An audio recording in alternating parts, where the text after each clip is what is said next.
นี่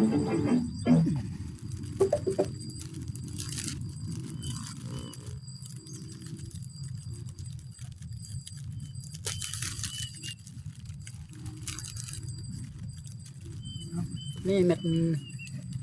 นกวักยางแต่สั่งมาได้สั่งมาทางมาออนไลน์เลยพี่น้องเอ้ยก็สิมาลองเดี๋ยวนี้ล่ะเมื่อกี้ก็มาเธอนึงเราบ้องที่ว่าติดกันหมดอาจารย์ผู้เห็นแล้วก็เดี๋ยวนี้มาอีกพี่น้องเชื่อกันอยากสั้นแล้วเดี๋ยวนี้บ่จันนี้เชื่อสั้นแล้วพี่น้องจักจิติดบ่ติดโหลองนำกันเนาะนกวักหรือว่านกไก่นาแหละนี่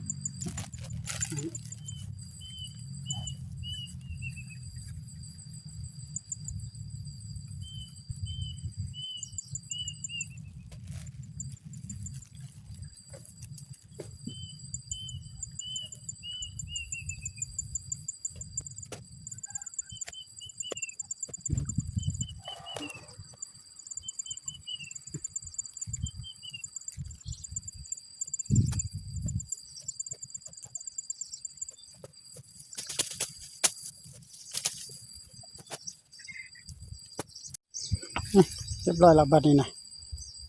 แกนั่งกับปุ๊กด้วยนี่แหละลองเบิ่งสิเข้าหรือบ่เข้ากับพี่น้องเราจังก็บ่ได้ลองเบิ่ง